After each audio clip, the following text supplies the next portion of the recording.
BPFनि बिजाथि देरहानायनि कुनु चान्स गैया खालि गोजोन आरो थासारियाव मोजां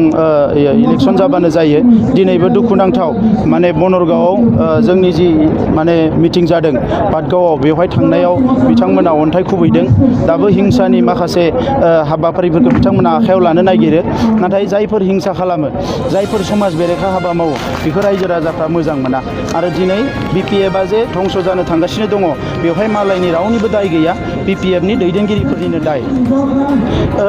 आब' अनजालिया जि खोथाखौ बुंदों बेजों आङो एग्रि नङा मानोना बे गामि सोनाय आरो दानख'नाया जोबोद गोनांथार सानजाहा जोंहा गोबां गामि सोनांगौ दङ खोलाहाबो गामि मोनसे मोननै थालांदों सोनांगौ दङ आरो बेजों लोगोसे जोंनि सुबुं अनजिमाखौ जुदि बेलेन्स खालामनांगौबा मोनसे मोननै बेबायदि गामिफ्रा दाननाय थांनांगोन आरो बेखौ बिथाङा दिनै बुजिनाय नङा आंबो बुंनो नागिराखै 10-20 बोसोरनि उनावसो मानो बे क्लजखौ लाबोनाय जादों बेखौ बिथाङाबो बुजिगोन आरो हारिनि मानसिफ्राबो नुगोन गासैबो खामानियानो पजिटिभ मोनसे एक्सन थायो आरो नेगेटिभ मोनसे रिएक्सन थाखायो दा ओंखायनो जोङो रावबो बुंनो हाया कि बबेबा मोनसे खामानिया सोरनिबा खहा खालामनाय नङा सोरनिबा लाबल' जागोन निस्सय बेवहाय मोनसे नङा मोनसे पजिटिभ नेगेटिभ थागोन दिनै जोङो नुनो मोनाखै कि BJPनि बे खामानिया जोंखौ डाइरेक्ट माबा मोनसे एफेक्ट खालामगोन जों बेखौ नुवाखै नाथाय गासैबो खामानियानो एक्सन रिएक्सन थायो बेखौ उननि समावसो जों मिथिगोन BPLआव जइन जानायनि जाहोना जाहैबाय आङो BPFआव जेब्ला BPFनि जे टिकेट राननाय हाबाफारि जादोंमोन बे समाव आङो बनरगाव समस्तिनि बिजाथि राजिब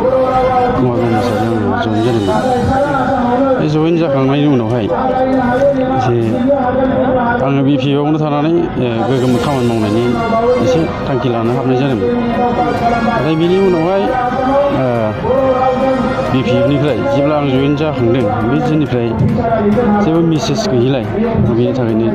दिनै UPPLआव जइन जाजाबाय जेबो स्कप गैया माने लाइजामबो हरा आरो फनबो खालामा बेबायदि जादों आरो ओरैनो 8 मास दिनैसिमाव माबा डेजिगनेसनफोर होदोंमोन खामानि मावनो थाखाय नोंथाङा जेबो डेजिगनेसन गैया फरायनानै लाबाय बेनिफ्राय जेबो बिबान गैया बेयाव थांनाय सिगां नोंथाङाथ' नित्सय फरायसा आफादनि समाव बिबानगिरि दंमोन आङो कारिगाव आनसलिक अफिसाव बोसोरथाम आफादगिरि मावदोंमोन बेनिफ्राय क'क्राझार जिल्ला दुलाराय बर' फरायसा आफादाव बोसोरसे हारिमुनि आथारि बिबान मावदोंमोन आङो बे समावहाय जोंनि बनरगाव समस्ति हिसाब जानानै आं मोनसे बाथ्रा बुंनो नागिरदों बाथ्राया बेनो जे जाय बिथांमोनहा आथिखालाव BPF खालामनानै दं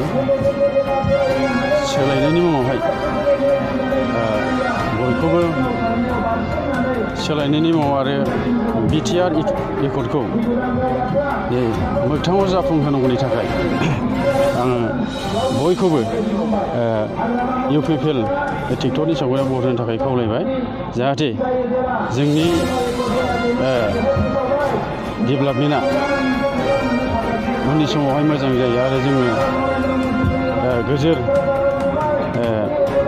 जोंनि BTRखौ जाहाथे मोजाङै मोजां दैदेनलांनो हायो आं बेखौ खावलायबाय।